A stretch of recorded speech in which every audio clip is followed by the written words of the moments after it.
Lance All here for Let's Discuss with Lance All. Happy to welcome an old friend and a true metal legend to the program tonight, Jarvis Leatherby, quarantining out in Cali. How's it going, Jarvis? It's going great.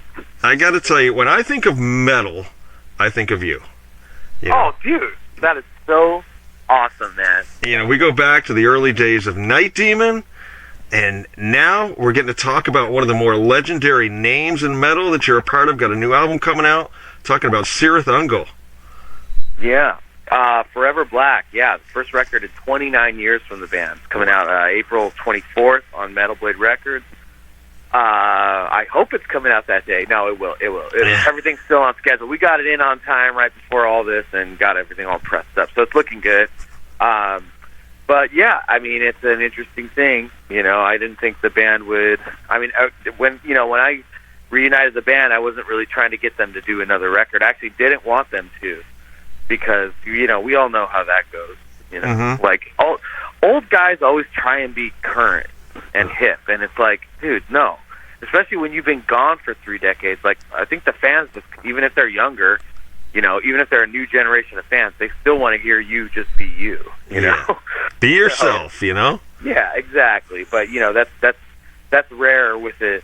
For some reason, like older bands that get back together, that's rare. They always try and, you know, and I understand that. You know, you want to grow as an artist, but you know, just call it something else. Stick to what you're good at, you know. Right. Well, I know I have heard 2 tracks off. Of course, you guys released the video for Before Tomorrow, and I also saw one for Legions Arise as well on YouTube. All right. Before Tomorrow, incredibly prophetic for these times right now. Isn't that weird? Yeah. We did a lyric video for the first song, Legions Arise, and I thought, when this came out, I was like, man, why did we do a lyric video for this? I mean, this is like one of those things. Yeah, it's kind of it's a little eerie, you know. It is. Was that an older song that came back? Something new? No. All the tracks on this record are new. Okay. Yeah, there's no old ideas there. All right. We did record a couple old songs that never, that, you know, from the like late 70s, early 80s that they had that never saw the light of day, but they didn't make it on the record. They're going to be on something else. So. Okay. But yeah, that's pretty interesting, you know. Yeah. Just amazing. That's just how that happens, though. You know, it's funny because the album, you know, the title too, Forever Black. I mean, it kind of has, the whole album kind of has this post-apocalyptic feel to it, and that's like that was the goal in writing it from the band's point of view, you know. So it is very prophetic in a way, and I will say also, I mean, not to sway this away from Cirith Ungol, but Night Demon, actually, we're releasing a single tomorrow. I could say that now. Okay. Called Empire's Fall, which is also kind of like, it's the same kind of thing. Like when you listen to the words, you're like, oh my God, no, you know. Yeah. Like, but anyway, yeah. So it's just, I guess that's a cool thing, you know, to be involved in music when the world seems like it's ending, you know, and then you kind of have some artistic voice in there, and people are paying attention to it, you know. So I think that's a cool thing. Like, I'm trying to look at this whole time in a much different way, in a much more positive way. You know, I mean, I've had like over 80 shows canceled and tours and festivals and stuff. Yeah. So financially, it's a huge loss, but we're not worried about it. We're being creative right now in where we are, and you know, the band is together. You know, the Cirith Ungol guys and the Night Demon guys. We see each other every day. We're like family. We're always making music. We're always doing stuff. So this has been like a blessing for us, you know, because we're able to focus on stuff and not, you know, I mean, we're touring so much. It's like, it's really hard to focus on things when you're back and forth every weekend. Right. So yeah, but you know, we're all getting through it. I think everybody's in the same boat. Mm-hmm. So we kind of have to be understanding. And, you know, I mean, my advice to anybody listening would just be to just turn the damn news off. You know, yeah. Like it's just the fear mongering is ridiculous, and people are getting super paranoid. I'm not saying to take it lightly or whatever, but I mean, that is just, I mean, to a whole nother level of paranoia, and I see it happening to my friends and family around me. And now I'm like having to pick out the people in my life that I'm like, okay, that person's like not a positive person in this situation, and they're not like, I can't be around that. Like they're going down, and it sucks because sometimes it's people you really care about, and you try and help them, and they just will not get rid of that fear and that paranoia, and it escalates and it snowballs. And if you're in any part, if you're around and you're in that orbit, you're going to get sucked into that shit, you know. And it's like, it doesn't really need to be like that, you know. Like we were talking before we went on the air here. You know, it's like I've been going around town and, like, you know, being safe, obviously social distancing myself, but like, you know, it's pretty nice. Like here in Southern California, the smog is gone. I can see the islands. It's like, it's just, we're cleaning. We're I think it went too far, and like we're kind of just cleaning ourselves out here as a society, you know, as far as like, you know, actual like pollution and shit like that. You know? Like, and generally out there's people. I've noticed, like, people that I've interacted with, it's like everybody's just cool to each other. Everybody's a lot more understanding right now, and everybody's like relaxed, you know. There definitely is a spirit of community, you know, that is existing now that hopefully will carry over once this is all passed, you know. You know, we hope so, but I mean, that's the thing. You got to stay away from the politics and the media of it all, because that's, in those situations, they're always going to want somebody to blame. Somebody has to be wrong for this. You know. So, and if you stay out of that world, you realize that, like, everybody's right and everybody's wrong for this, you know. And like, it's a thing. It's a thing that's out of our control. And we just got to do our best to deal with it, you know, and not perpetuate the fear and the panic, and you know, because then you're talking about people, you know, then it gets to a point where it's like, then like violence is involved and stuff like that, you know. And it's like, you know, and martial law and shit like this. Like, we don't need this as a society. This is a global pandemic. Like, the whole world is dealing with it. But, you know, convenient time for the banks, isn't it? You know? They just, and just, in the U.S., we'll just print our way out of the problem. That's it. We'll just print more money and get into more and more debt. And it's okay. And it levels the playing field also for some of these countries in the EU, like Spain and Greece, that were just so in the hole, you know. And not to get political, I don't know, man, dude, when you think of me, you think of metal, not this, right? So I'm just letting you roll, you know. Well, the one thing I wanted to talk to, I wanted to ask you about those, you know, we're in the midst of a pandemic and a health scare and everything. You're coming off a major health scare of your own. Dude, yeah, it's weird. I've never been in the hospital in my life, but at 39 years old, I hit, we were in the studio, Night Demon was in the studio recording, and I was getting these really bad pains in my side, like my lower rib cage. And it just got to a point where it was just unbearable over like a week. And I finally said, I woke up one night basically, and I just couldn't even like breathe. So I was like, I got to go to the hospital. So, you know, it turned out I had an infection in my lungs. They thought it was all kinds of stuff, pneumonia, lung cancer, whatever. You know, I saw like eight or nine doctors. But being in the hospital is no fun, you know. So, you know, but I'm good now. I'm on the mend. I learned a lot. Yeah, you know, you got to trust yourself. You got to listen to your body a lot. You know, I mean, doctors are good. Doctors are good, and medicine is good if it's you know, you're in a real bad spot. You know, you're in a life or death kind of situation. You know, You want to go for that. You know, you want to go for that option of the like save your life kind of thing. You know, but otherwise, it's good to just, you know, try and be as healthy as you can. Know what's good for you and what's bad for you. Get enough rest, drink enough water, and listen to your body. You know, like if something's wrong, you got to listen to it. You know. So. And I got to tell you that one pic of you in the hospital, but there you got a stash going that would truly be Blackjack Mulligan approved. You remember Blackjack Mulligan, the old time wrestler from Texas? Yeah, totally. he would have been approving of that stash right there, Jarvis. Yeah, I got a good one going, man. We've got some. Like I mentioned, I'll tell you now. Yeah, we have a single coming out tomorrow. We didn't tease it at all. We didn't tell anybody about brand new song. Yeah, brand new song, and like we have a 7-inch vinyl too. So I just figure people are waiting a lot for stuff these days, when they hear about it, by the time it actually happens, like, they're kind of over it. So now I'm just like, all right, here it is, you know? Yeah. But anyway, you know, there'll be some video coming out next week, like behind-the-scenes making of the song. You'll get to see the stash, like the evolution of the stash. Okay. It's pretty cool, yeah. It's cool. Like, yeah. Now, with Cirith, that's the thing, yeah. With Cirith Ungol, you've got the album coming out on the 24th. You've got the two videos that have come out. Did you have a chance to do any more videos before the shit hit the fan? Or Listen. We had a full production video scheduled, like their first video ever. We had this guy, David Brodsky, who was going to fly in from New York with his crew. Like, we had set everything up, and we had a photographer that was going to fly out too, that was going to do the promo shots for the album. And that was like the week, that was like April or March 20th or something like that. So, you know, the week before that, shit hit the fan, and we weren't able to do any of that stuff. So all that stuff is indefinitely pushed back, and there's no date set for it, but it will happen, you know. Cool. So, but we are doing a lot of video production here with the Night Demon stuff, which is really cool.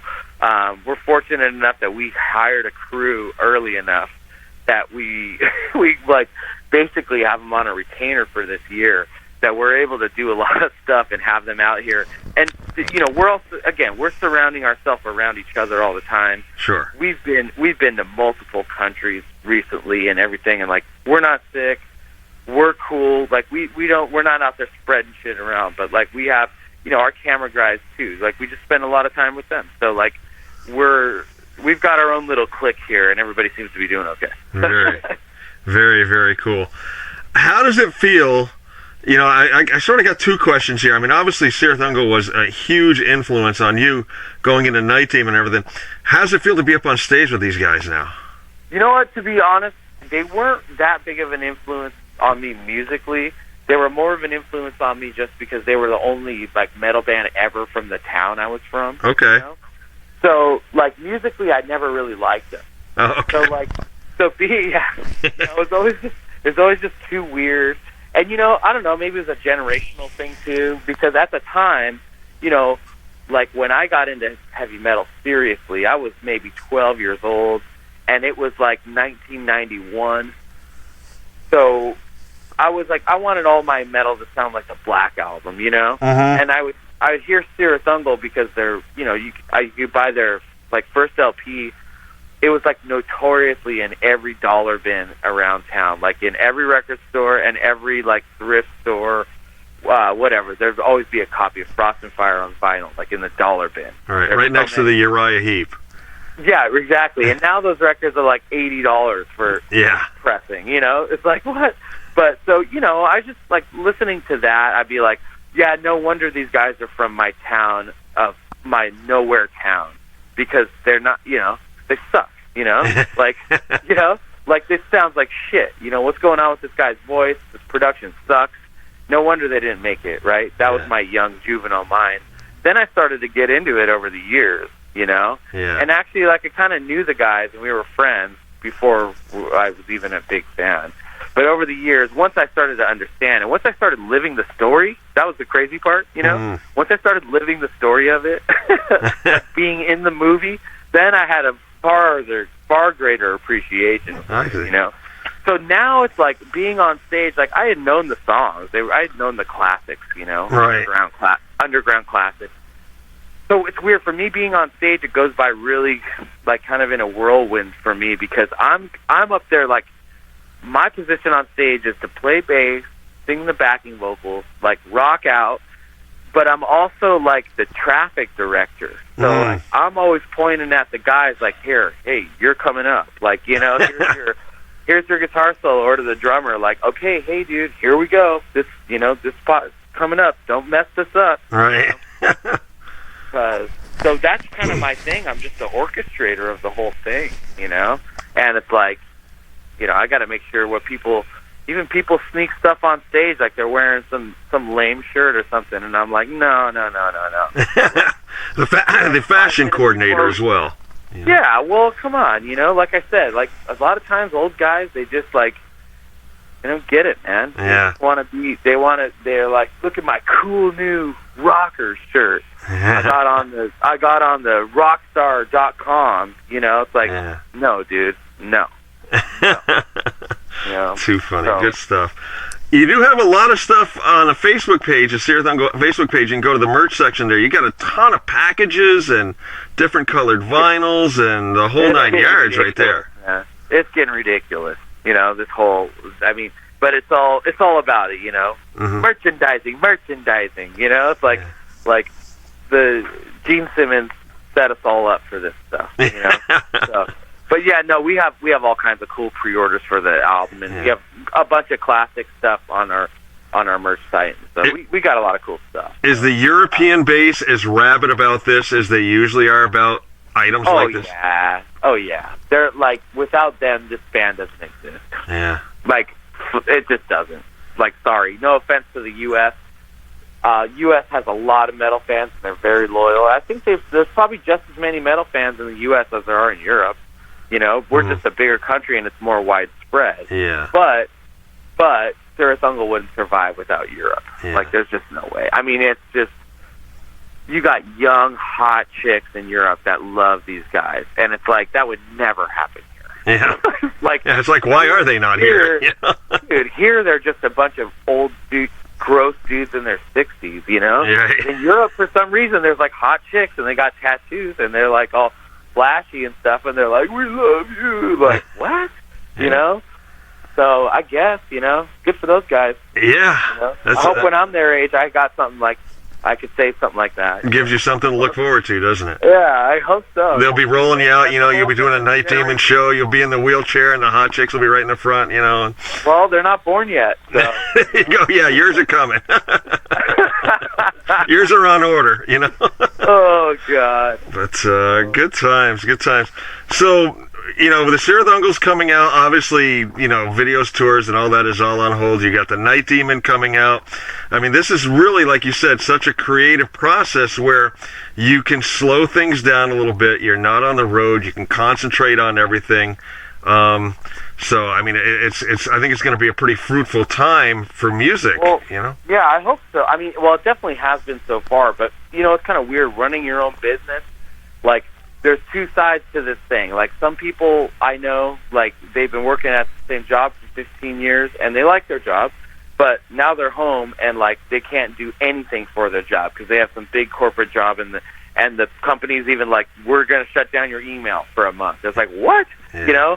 With me, I feel like I've just got a clean slate. I felt like there was a lot of things coming up and a lot of things currently happening that, I'm not going to say I wasn't ready for. I just wasn't as prepared as I wanted to be for everything because there was so much happening at once. So what this has done is put on the brakes a little bit and given me a clean slate and allowed me to kind of reset some things up here. So, like, I hate to say it, but I think maybe I was doing too much. And now I'm way more focused on the important things. So, like, there's a lot of stuff rolling out, and I'm happy to have everyone's attention right now, to be honest. Yeah. Hey. It's like, it was terrible timing for us because we had to cancel so many tours and everything. Yeah. But it was great timing for us because we've got a lot of releases planned this year, and this is like, it's coming up. So cool. You just got to make the most out of every situation. I'm happy to be alive. Yeah, definitely. After, like you said, after the scare you just had, and now with everything else, it's just got to be, a great new outlook and lease on things with having. Yeah, I'm ready to rock. How many of us have always said, "Oh God, if I only had more time." Now we've got nothing but time. God, that's such a great point, and I hope, Lance, that most people are not just sitting inside their house, afraid to go outside and get some fresh air, and they're vegging out on TV. And they're eating a bunch of crap. Like, hopefully people use this as a time where it's like, hey, look it, the book, you can't go anywhere. Barnes & Noble is closed, but you've got like 10 books on your shelf that you've never read. Like, dude, come on. Yeah. Now is the time. Like, now is the time. You have all this time. So many people at their job wishing, like, man, if I didn't have to be here right now, Yeah. But it's like a forced vacation. Yeah. For everybody. Right? Yeah. It's like, no, you have to go on vacation now. Well, but I can't go anywhere, and I can't go to spring break and party with all these people, well, that's okay. You're like, now's the time for your vacation from society, I guess, to kind of go dig deeper inside and like rediscover who you are. Right. You know? Exactly. That way, because this is going to change a lot of things, man. Mm-hmm. Okay, like not all these businesses are going to come back. A lot of them are not. Yeah. A lot of them are not, unfortunately, and there's going to be a recession, and people have to figure out how to do things for themselves. You know, sometimes it's like it sucks, but it's just like that's how the world works, and you just got to keep up on things. Going to be a much different world. Yep. And it is, hopefully for the better. People, you know, a lot of adults, you know, I've always complained about millennials and stuff like this, and I always thought, well, look, it's just like my grandparents telling my parents, like Elvis and the Beatles, like, hell no, get that out of the house, yeah, kind of thing. It's like you can't grow old like that. You can grow old in age, but you can't grow old like that.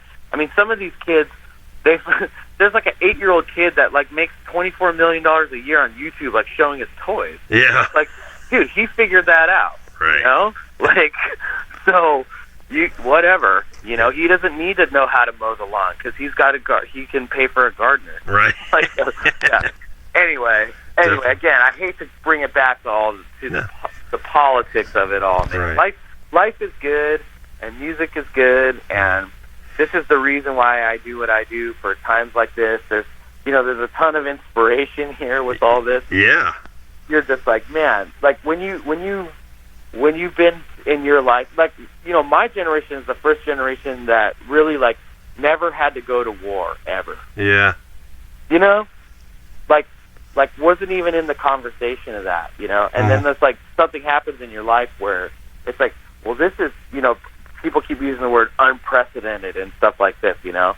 But it's just interesting to see that, like, when reality slaps you in the face, you're like, is this real? Yeah. You know? Yeah. So, yeah. It's definitely it's strange. It's a great time for art, you know, and it's a good time for reflection, I think, for everybody. You know, I mean, really, people should be, people should make it their goal to, when this thing is over, to come out, and it looks like, look, we got at least another month of this, you know? Yeah. You got 30 days to do something, man. Come out swinging. For free. You could go on the internet and probably learn how to be learn computer science or something in a month. Right. Know? Like for free. And like you could be like, all right, cool. Well, I'm not going to go back to the toy store that's not going to reopen where I was just a cashier or whatever. You know, like yeah. Because that nobody needs that anymore. You know? So, I got some friends. Their kid. This kid is like in, I don't know, 3rd, maybe 4th grade. He's bored, so he's teaching himself Latin. You know. That's insane, man. Yeah. That's insane. Yeah, it's great. Yeah, I have faith in mankind, you know? Yeah, same here. We'll see. So going forward, Jarvis, we got, the Cirith Ungol coming out. We got some new Night Demon we can check out. Is that going up on, like, YouTube or something tomorrow? Spotify? Oh, yeah. There'll be a 7-inch available, and then there'll be links for that. There's a lyric video that'll be up on YouTube, and it'll be on Spotify, Apple Music, Amazon, Pandora, all that. Nice. And you'll have it on your Facebook and Twitter and all that as well. Oh yeah, man. I'm sure we'll make people stick with those ads. We'll keep going. All right, Jarvis, I always like to end things with just some fun questions. I'm hoping these are questions maybe you've never been asked before. Sound good? Okay. Yep. First car you bought with your own money? Ooh, it was a Ford Explorer, like the same year as like the first Jurassic Park. Those Ford Explorers. Nice. You know? But nice. it was all primered like silver, like kind of looked like a DeLorean. Like, nice. It was awesome. Yeah. All right. Other than Cirith Ungol or Night Demon, what was the last bit of music you listened to? Ooh. Other than your own. Ooh. Let me look. I'll be honest here. Let's see. The song "The Warrior" by Patti Smythe. Nice. Great tune. So every day I take a cold shower to that song. I believe it. Yeah. Yes, in the day she was a very attractive lady. Yeah. I'm being totally PC here. She was a very attractive young lady. Yes, indeed. Favorite toy growing up as a child? G.I. Joe, 100%. All right. The Hasbro. Yeah. Current cell phone ringtone? It's just a standard iPhone ring. Just a standard. I gotta drop that question because that's what everybody says. I thought all you guys would have like really cool ringtones, and I haven't got time for that. I do have a tech ringtone that's Back to the Future tone, like dee dee dee dee. You like something, right. Just something from the soundtrack. But my guitar tech did that for me. I don't know how to do it. Yeah. All right, if you could pick a television show to have like a Night Demon or a Cirith Ungol song placed in it, what show would you pick? Oh man, like a current. See, I don't really watch current television, so. Well, any show. It can be a rerun. Show? Oh, dude. Oh, I would say Twilight Zone, but our music really doesn't fit in that. That's my favorite show. But what's funny? I'll actually say Stranger Things. Unpopular opinion. Okay. Unpopular opinion. A lot of kids are discovering a lot of cool music. I've never watched an episode, but I've seen some of the soundtrack stuff, and it's great. Yeah, like Ill Repute, punk band from the '80s. That's here from Oxnard. Like they were on there. Like I would. Look, a lot of people watch the show. I dig it. It's got an '80s throwback vibe. I think we fit perfectly on it. Yep, definitely. Favorite class in school? Drama class. Drama. There we go. I would say so. Yeah, man. We didn't do anything in that class, so that was cool. Yeah.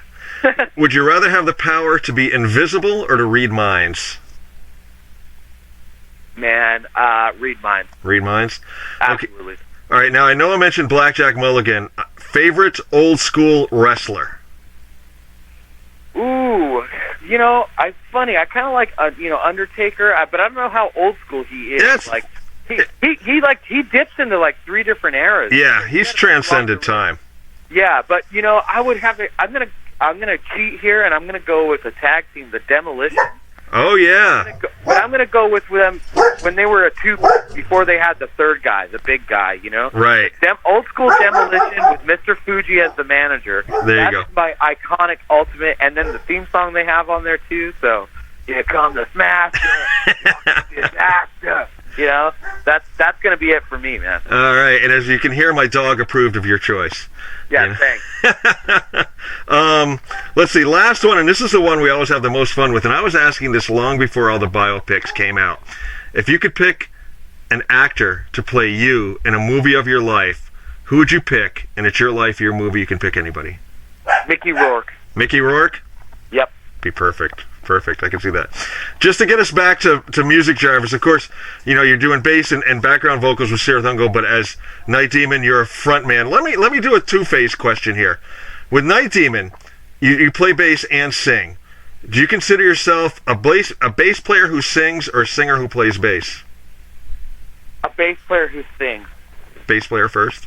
But I'm a bass player who sings, but I'm also a front man who plays bass. Okay, that's a perfect lead in to my final question. A young person comes up to you, guy or girl. A young person comes and says, Mr. Leatherby, when I grow up, I want to front a band. What advice would you give them? What makes a great front man? Oh wow. Okay, so yeah, that's good. That's a good question. So I'm not giving them the standard advice about being a musician and being in a band. What makes a great front man? Yeah. Well, the ability to command the audience, Mm-hmm. like that. You need to go out there with a certain confidence. You have to have it. It takes experience for sure. Mm-hmm. Like it's like people say a little nervousness is good. Right. You always hear that from the greats, but I think that's just a cop out. I think there's times when I'll go out there and I won't feel one bit of nervousness at all, mm-hmm. and it's like. That's because this is what I do, So right. You go out there and, I guess it's a bad sign if you're not feeling a little bit, right? Yeah, you still want to get the willies just a tiny bit, but at the same time, if you know exactly what you're doing and you've got the confidence in yourself and you're totally into what you do, I'll say this. This is one of the greatest things I ever learned. I used to be a roadie for Dick Dale, the legend of surf guitar. Wow. And he told me all kinds of stuff through the years, but he told me once, he said, when you feel like you're losing the audience, it's because you are. Mm. And so I felt that before, and I've called audibles during live sets, playing gone into different songs and stuff, because it's like, wait a minute, something's wrong here. We're not giving off the right vibes, or like they're not. We're losing them. We need to shift gears right now and pull this thing out. Yeah. So that's my biggest advice, like of being a front man. That's it. You have to be confident, and you have to be willing to control the audience and not be afraid of doing that. You're going up there to put on a performance and a show. Don't take everything so personally. I hate that. Yep. Don't take your music too personally. Don't take your life too personally, and just go up there and be that person while you're up there. It's not a reflection on who you are when you go down and lay down next to someone at night. Right. Sound advice from Jarvis Leatherby here, who is once again an old friend, talking about the new Cirith Ungol coming out, Forever Black coming out April 24th on Metal Blade Records. Go to the website. There's a variety of different merch packs and everything there that you can pre-order and get ready for that. Look for the new Night Demon coming out tomorrow. Jarvis, always a pleasure to talk to you. Thank you, Lance. Appreciate it, man. Take care. Talk to you soon, man. See ya. Bye-bye. All right.